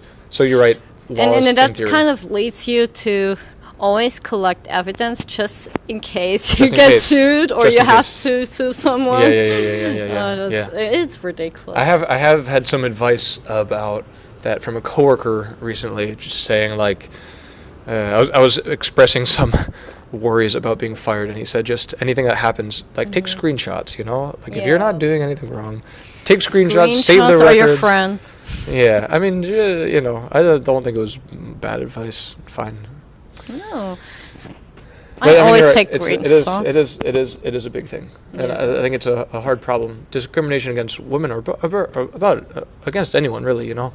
It's like if everything's just driven by profit, that will be kind of how things naturally happen unless there's laws or policies to make it different, right? But enforcing it, as you say, is very, very difficult. All right. Something easier to digest now? Taiwan, why did you come? I thought of Japan first, but then I was like, Japan is a misogynist country, which is true. Is it? Yeah, I had to discover that. Oh, firsthand? Yeah. I see. Did you move there for a little bit? You go hang out? Not really. Or just to research? Well, I can tell you a story where I was actually on vacation on Ishigaki. Okay. I don't know Ishigaki, but cool. That's close to Taiwan, actually. Okay. It's closer to Taiwan than to Japan. Okay. And I was there on this very tiny island, and... Yeah, it sounds small, Ishigaki. It sounds like they get like fucked up by typhoons or something. Yeah. And there was this Japanese guy who came towards me and was like, you know, having a chit chat, and later he was like, let's grab some drinks and then let's go to your room. I'm like, no, why the fuck you would assume that? Because you're white. I'm like, what does that mean? Well, white girls sleep with everyone, right? I'm like, no, dude. And that guy... Did he ask you at the same time to get drinks and then go back to your room? He didn't ask you for drinks and then after the drinks ask you to go back to your room? Yeah. Just 1, 2? Everything together. Oh, nice. Yeah, and I would meet that guy on a regular basis during the day. Okay. Yeah, so it was always a joy to see him. Yeah. And yeah, in Japan I experienced these kind of weird stuff, especially as a woman. I think a lot of weird stuff people experience. No, I'm just saying, like, just because you're a woman. Oh, yeah. A lot of weird things happen to women that don't happen to men. And also a lot of weird things happen in Japan that don't happen in other countries. That's true. Both of those things are true. Yeah. Oh, yeah, that's so true. I could tell so many stories, but no, I actually, at a certain level, I like Japan, but I don't want to live in Japan because I would feel like I don't have a life there. I think a lot of people say that. Yeah. Especially for American people, anyway. It's I would guess for most European country people, maybe even for Asian people. I don't really know. Yeah. The culture is really difficult to get past. Yeah. It's like beautiful infrastructure, the best food ever. I guess people are nice, but just the culture is impenetrable. Yeah. Like there's no way you can get into that culture. I believe so. Like extremely difficult or impossible. And that's why I thought Taiwan. I mean, I didn't really have expectations what's going to happen in Taiwan. I was like, okay, so Taiwan, okay. Tropical island, that means hot, that means no winter, good. What else? I agree. They have a strong LGBT community, good. That means they're a liberal country. Yep. These two things were enough for me to to try it out, right? Yeah, exactly. I was like, oh, let's see what am I gonna do next? And then I was like there, and was like, okay, now I'm gonna sign up for a Chinese course because it's important to learn the language. Yeah. Which I really recommend everyone to do that. Don't be a fucking foreigner and just stick to English. Learn the fucking language. If you live here, for sure. Yeah. Or if you live anywhere, I guess you should probably learn the language. If you live there. Yeah. Makes sense. True. Then I was having my Chinese courses. They were great. I actually really liked them. And I still like learning Chinese. I just don't have time now. Yeah. It's really time intensive. Yeah. And sadly, there are only so many things you can do in a day. You gotta choose. Yeah, but you know, what I find so interesting about learning Chinese is the logic behind everything, because it makes you think that your logic you grew up with is not the imperial logic. Oh, yeah. Yeah. Interesting. And so you get the insight of their logic and kind of digest it and understand that kind of logic. And that will make sense for you. People say that about a lot of languages. Like, I know like a bit of Chinese, but I'm not sure I know enough that it's changed me fundamentally. But maybe in some ways, some thoughts in some ways. But especially for people who are fluent in 2 languages, like, or more, right? That you really like borrow ideas. You know, your brain can like even like in one language you can still take ideas from other languages. It can also be a huge disadvantage. Really? Yeah, last time I was Please tell. I had a phone call with my friend and I said, in English it makes sense to say cross fingers for you, right? Yeah. And in German it doesn't make sense. Oh. You hold your phone. You do this? Yeah. It means like for good luck? Yeah, that means for good luck. And then I silly Germans holding your thumbs. and I just wasn't really thinking through. I was like, ich kreuze meine Finger für dich. And she was like, what does that mean? I'm like, well, I wish you fucking luck. No, it's... I'm like, okay. This is kind of cute though, but the point is, like, we're speaking. You can speak to anyone in English. You can speak to anyone in German. That's amazing. Oh, it also happens the opposite way, that I sometimes think German and English, and that you mean like some phrase or idea. Yeah, exactly. For example, German phrases are really funny. Okay. And I wish some of them you could put it directly in English. Yeah. Some you can't. You have to kind of interpret it, not. Yeah, and then if you interpret it, it doesn't. It's less funny. Yeah. So it kind of ruins the humor, and then you just leave it anyway. Yeah, I see. It's sort of like if you only speak one language, you don't have access to all these things, but you're kind of blissfully ignorant. Yeah. It's like you don't know what you're missing. It's fine, like you have no reason to be sad. Indeed. If you know 2 languages, I feel like it must be a common thing. I know for my French friends, I can tell a lot of times like they have really good conversation together. Mm-hmm. Good conversation with me, but a little bit, the level's a little not quite as good because of their knowledge. Yeah, I mean, if your let's say your second language is 70% of your mother tongue, that's still really, really good. That's like you're still fluent in that language. Yeah. But that 30%, it's meaningful. It adds a meaningful quality to the conversation, to how your ideas flow. Exactly. And it could be like you say humor, but it could be like a lot of things though.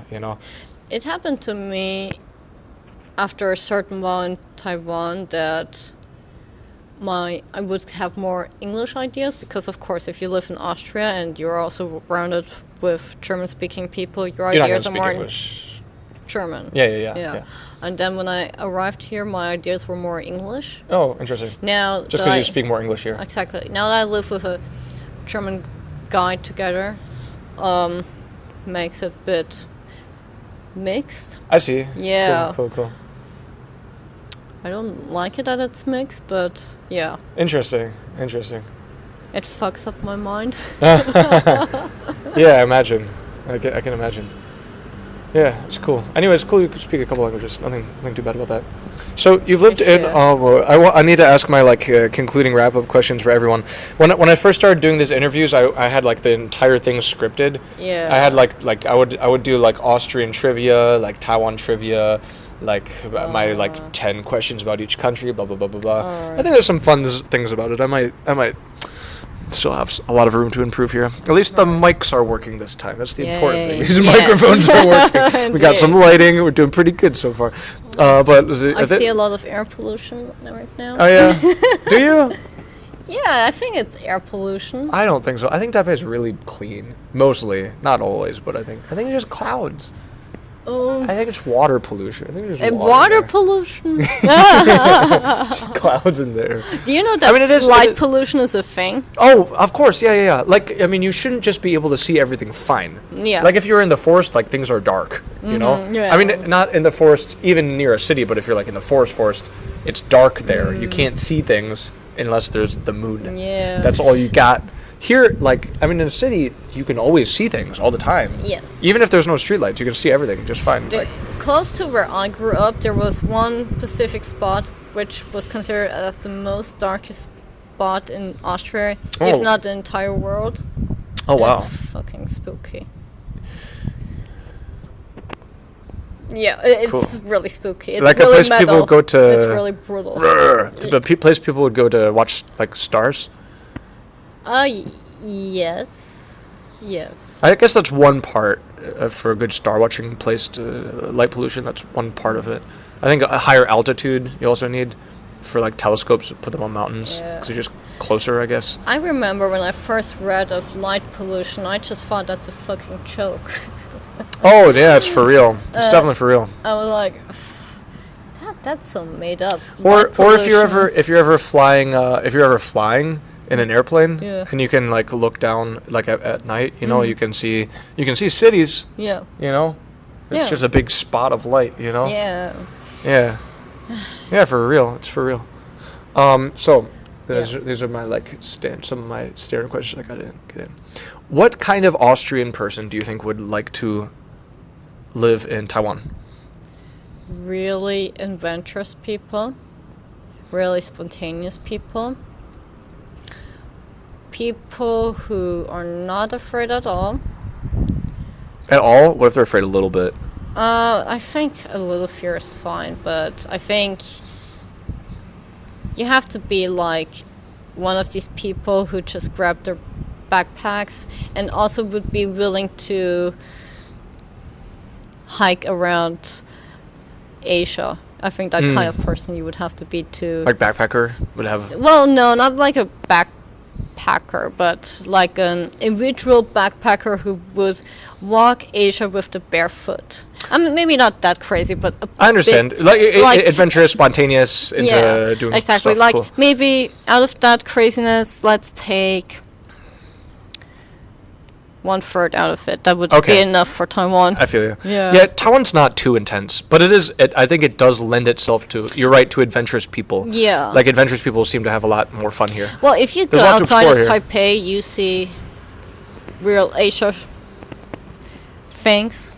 But it's still not too intense. I don't think. Like Yeah, well, agree. Yeah, I think it's really like gentle. It's a very gentle island. that's true. But beautiful, and it's still like it's cool that it's like there's some countries you couldn't just wander around, to do whatever you want. Yeah. Here you can though, and that's an amazing thing. It's like a big playground. Yeah. Like there's nowhere that's really dangerous. There's nowhere you won't be okay, and it's all beautiful. If It's all I think gorgeous. of dangerous places, then because 2 weeks ago I've been to Manila in the Oh, Philippines. for real? Yeah. What were you doing in Manila? Visa run. Huh?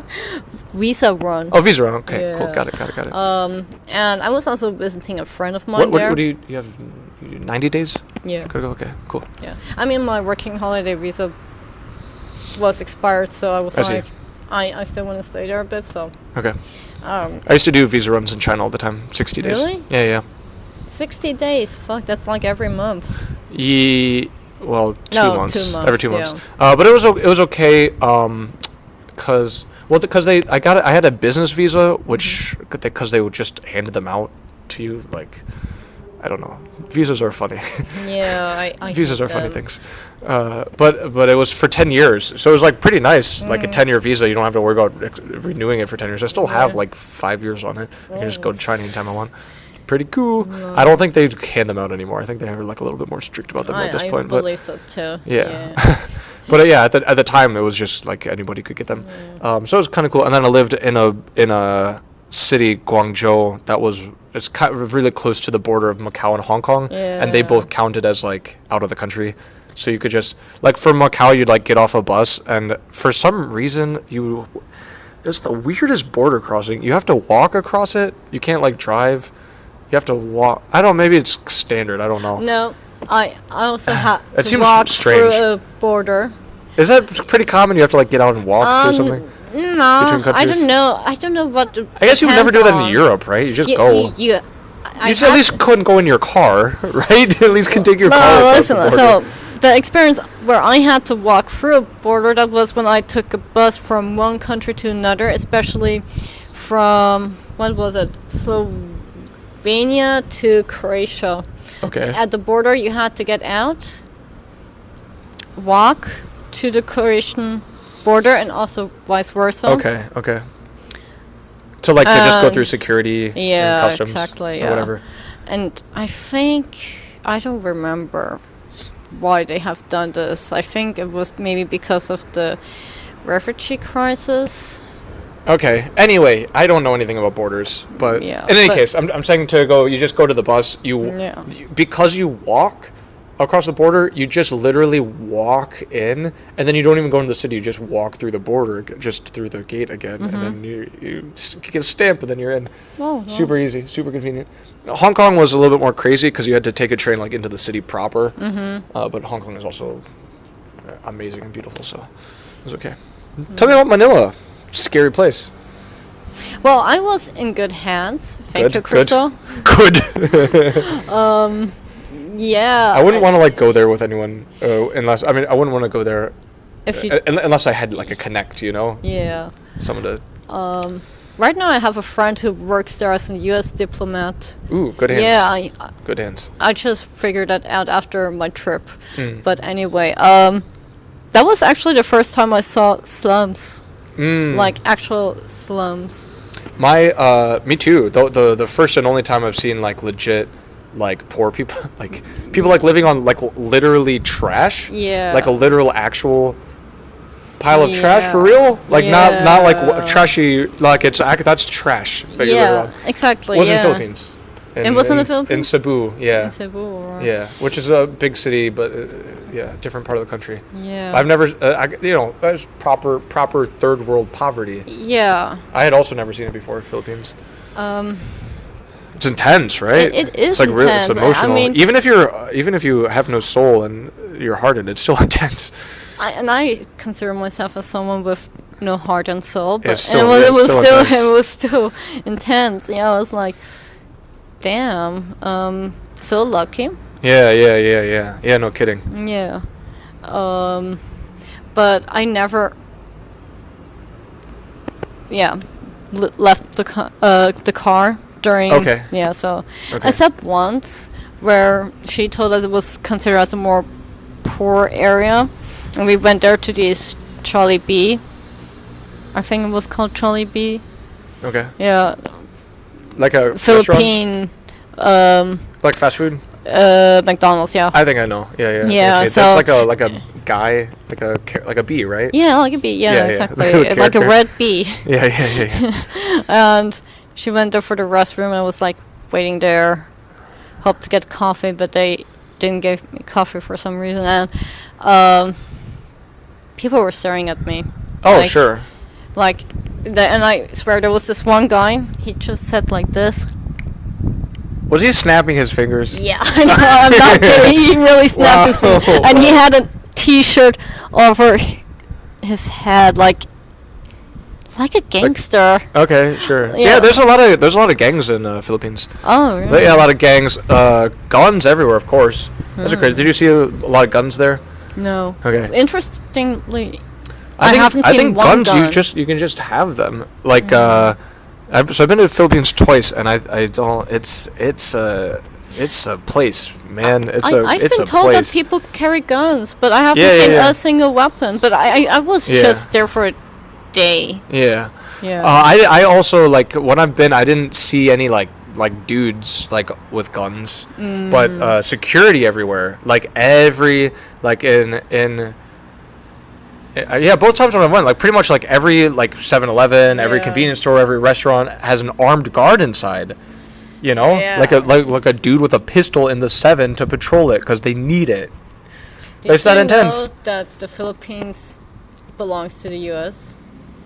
I mean, not anymore. Like- it did once upon a time. Well, no, for like 50 years or something. They're considered like No.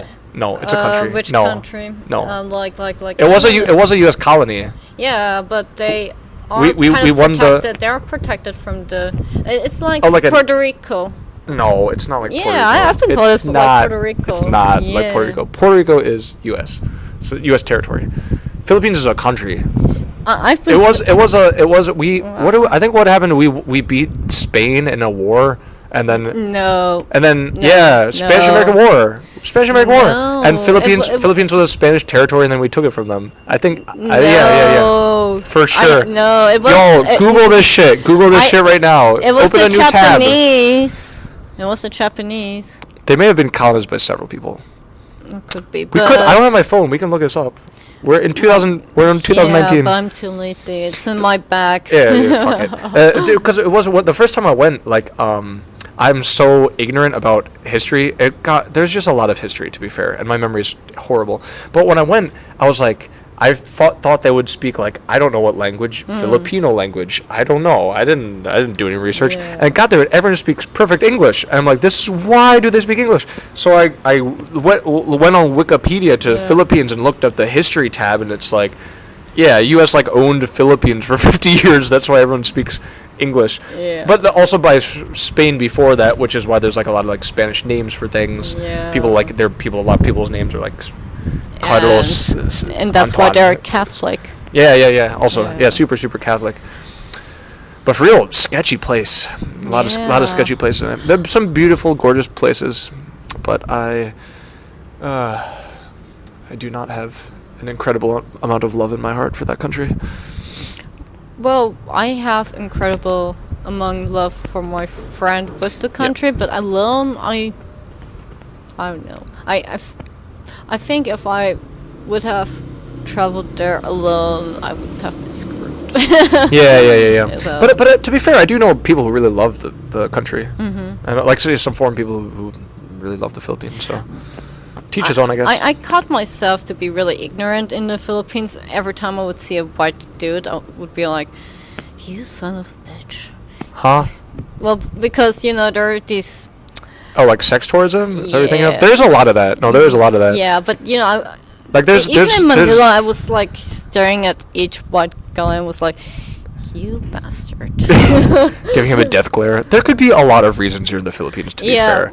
My friend told me that there's a huge expat thing going on in the Philippines, and especially in Yeah, Manila. yeah. So I was like, okay, but still, Yeah. maybe you're a bastard. I had an Italian roommate who has a house there. He just goes there all the time. Oh, okay. Yeah. I don't know. I'm not like against the idea of going back. I could potentially go back, but it's just poor. I don't know what to say. It's a poor place. Like it makes me feel bad, especially if if I'm like going on a vacation to like a beautiful place. Like Yeah. I don't want to feel guilty the whole time that there's like I don't know if I'm a horrible person for saying that, but for real, like I prefer to be like with other like wealthy people. So I don't just feel guilty. I feel so No, guilty like I don't spending all my feel- money. Plus, also they have a really insane tip culture in Philippines. Like any kind of like driver, anyone who helps you out, carries you back, you've got to tip them all the time. I don't like that. I like Taiwan, no tips. Give you your fee, your Oh, company fee, no tips. I don't remember I tipped anyone. But they were still really nice. But it sounds like you were doing kind of like tourist, or not doing like tourist stuff. No. You were like in the city hanging out. I mean, like if you go to like a tourist place, like an island. Yeah. Yeah. But no, I had very good experience over Cool. there. But Good. yeah, still, if I would go there, then again with my friend or with my friend who's an U.S. diplomat now. Crystal. Yeah, Crystal. Thank you, Crystal. But she's the Filipino friend of mine. Oh, cool. Thank you, Crystal. Thank you, Crystal. Yeah. Yeah, it would be fun. Always better to travel with local people. And I would even say in China, maybe I witnessed a slum in Qingdao. Yeah. Yeah. Yeah. Because there was this TV tower, and then for some reason we decided to hike down back to the city, and there were like maybe slum houses. Okay. Yeah. Like tin shacks, kind of. Yeah. Yeah. Exactly. Yeah. There's definitely a lot of poor people in China. I think there's something in the neighborhood of like 300 million farmers, like Yeah. agricultural workers. Like essentially the population of the US lives in China as farmers. Yeah. I mean, yeah, there's like definitely a lot of poor people. But I feel like it's like second world poverty. I don't feel like it's third world poverty. What I saw in the Philippines was I very think very it different from kind of anything I've seen in depends China. on, like in a city, no. In Yeah. the countryside. But I also feel like it's very different. I would still count that as like second world poverty. Like not so horrible, not so depressing. Like for example, in Taiwan, you can see some people who live in like little shacks, like on a Yeah. mountain. But it's like, you know, you have some food you're growing there, and maybe you have some family or something, and you live on a mountain. Yeah. Like you're poor, but it's not sad in the Yeah, same yeah, way it is, Yeah. you know, like in a big city, like. Big city life. There's just different. There's different levels of sadness when Yeah. it comes to poverty. That's all. That's all. All right. Poverty is not cool, so Super not cool. Incredibly not cool. One of the least cool things ever, yeah. I would say. But yeah, maybe back to the story where I'm in Taiwan. I like it. You like it. Yeah. You liked it. Cool. Or, no, I still like it. Yeah. Foreigners love this place so much. Yeah. Every foreigner has a huge boner for this place. Very few people have anything bad to say about I it. had a friend from Austria who visited me here. I think at the beginning she didn't like it at all. Okay. Yeah. Well, I mean, I wish- if you're a sad or lonely person, you're not going to be less sad or lonely here. Oh. It's not going to like change your life and make it perfect, but No, it's a nice but place, though. I wish I could show my friends, especially my friends in Austria, how amazing this country is. Yeah. Yeah. Because I think they're really skeptical, like, I don't believe so. Yeah. Like, that was something I was talking about with the ambassador of the Austrian Cultural Office. I don't know if you can still call him an ambassador, I guess, yes. Yeah, sure, why not? Yeah, let's call him that way.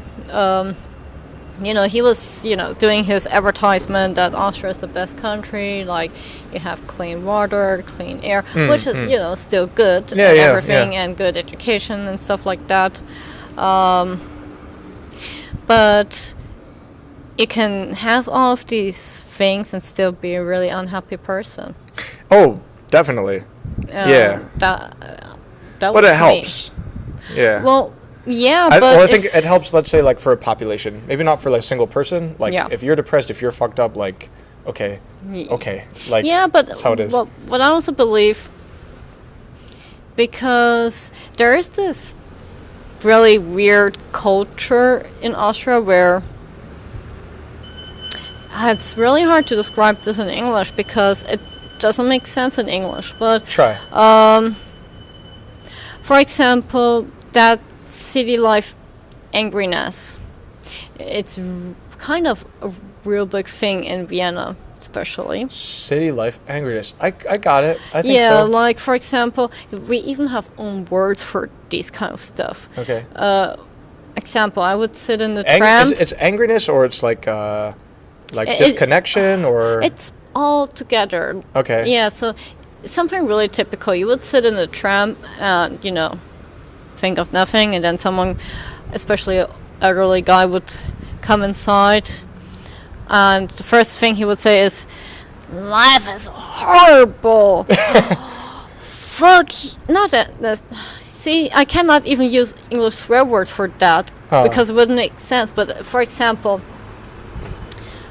You mean just I'm gonna use Austrian okay. words for that because it would make more sense. Like, Alter, was schaust denn so deppert? Like, that means, what the fuck? Why are you looking at me? Or why are you staring at me? You mean Austria has like a lot of like grumpy old men, Yeah. or just And a then lot they're of grumpy people? No, they're famous for grumpiness. Oh, okay, okay. Yeah. Big part of the culture, grumpy old men. Yeah, and I don't know, and I was part of that. I was. Oh, you were big- you were one of the grumpy old men. Yeah, especially in the laboratory, I would always, swear like, you son of a bitch, you useless thing and stuff like that. Not You like insult necessarily. other people, or you just mean Some- insult the world, insult God? Sometimes. Okay. It for at a certain point it was acceptable that I would swear to my work colleagues and they were like, yeah, it's okay. It's okay. Okay. It's you. Okay. So you're saying not everyone was like this? No, Not everyone is like this. No, of But course there's not. that's kind of it's there. But That kind of yeah, it's undercurrent. it is a acceptable thing, and that's why I'm so thankful for Taiwan, because I don't have that old man grumpiness anymore. Yeah, I don't think that would be acceptable here. Oh no, I they think would people would- consider it crazy. Yeah. It'd be pretty rude to. You don't want to like put your bad energy on people. People have better energy, but maybe people keep it to themselves a little bit. That's a really good explanation. You don't vomit your There's a demons on other huge, there's a, people. at least for, depending on some people, a huge bad energy. Yep. Yeah, Yep. and I think the good thing to block this is to have a very good personality and don't let this bad energy consume your day. But that could be, you're right, cultural difference in how do you deal with it. Yeah. So like talking about Japan, for example, like, and I think I shouldn't say in China, it's very different. But I think in Japan, like, you don't share your like personal issues with people generally, right? You keep your own shit to yourself. I believe so. Right? Yeah. I'm no expert on Japanese culture, but it seems like it. People are like kind of nice and polite, Yeah. and you just keep it at that, you know. Yeah. Like I'm sure people have more personal bonds where you get into the weeds with some other stuff, but generally, for sure, with strangers, you're going to just be polite and that's it. Like nothing else, just Exactly. nice. Whereas in I don't know. Like you said, in Austria, maybe it's okay to be just grumpy to like strangers, which is kind of weird. Yeah, it is In totally acceptable. in America, I think mostly not okay. We try to be really nice. We try to Yeah. be like spread positivity. Actually, try to spread your happiness around. Actually, a little something to better. tell. A lot of my friends and acquaintances who travel to Japan, they really enjoy the friendliness, and then Yeah, whenever they come back, they feel so exhausted about that Austrian grumpiness. Oh, like the contrast. Yeah, the contrast is so massive, and they're always like, "Damn, Yeah. that hits me so bad." Oh, almost like you don't realize how bad it is until you leave, and then come back. Yeah, and that was the same for me as well, even though it was Taiwan, Austria, but some of the things I could not do at all, like that grumpiness, I was like, dude, calm down, Yeah. relax. Yeah. Interesting. I hope if I end up going to Austria this summer, I think they I don't see won't, too much of the grumpiness. I hope you so. won't understand that. Okay, That's I'll have the to learn thing. how to be grumpy in German I to say to can- some old men. A really important phrase you need to know in Austria is "oida." Oida. Oh, oida. Yeah, Sounds Jewish. Oida. don't tell that to any. What does it mean? It has all different kind of meanings. Like, there is a great YouTube video for that. There's one oida, like, oida? Like, seriously? Oida? Like, what the fuck? Oida? Like, Just okay. one of these words that's like useful for many situations. Exactly. Cool. Like, my favorite phrase for oida is Herst oida. Heist oida. Herst? Herst. Herst oida. Herst oida. Yeah, like, dude, I don't know. No, you cannot even translate this. Herst? Herst oida. Yeah. Herst oida. Is it a good thing, a bad thing? It's a bad thing. Herst oida. Yeah, it's like you're already getting so angry that you have to step up and do some actions, Oh, I like see. like a fighting action, or I'll just try or it a just lot. in If I go there, I'll just try it out in everyday situations. Yeah. Order a coffee. Highest oida. Yeah. Oh gosh, I think people wouldn't really. They wouldn't understand what am I saying. I think they wouldn't even think about like why are you saying this. They're like, okay. Another grumpy Austrian man. Yeah. Another American tourist who learned this word from his Austrian friend. Yeah. All right, let's wrap this up. It's been good talking to you. Oh, one final right. question. How many kangaroos do you have in Austria? Actually, So many one. kangaroos. Do you have? Is there actually a kangaroo in Austria?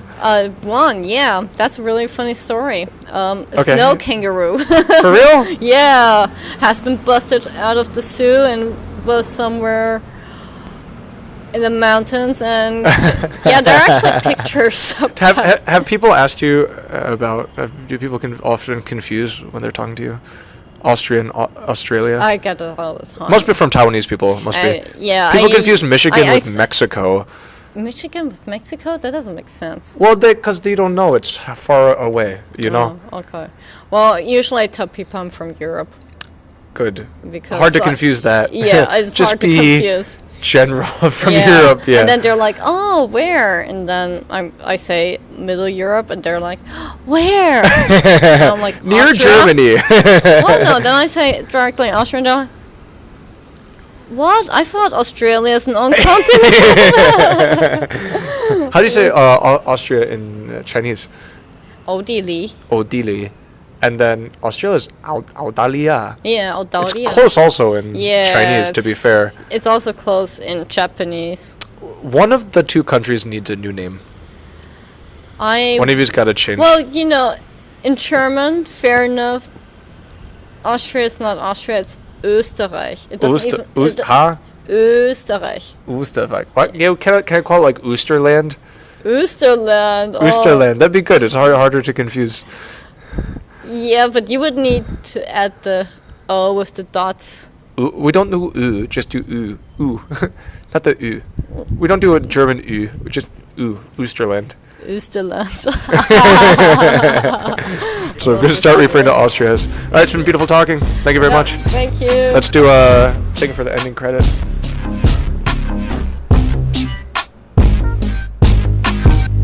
It's probably not going to be any You credits. know I'm never ever giving up. I'm trying to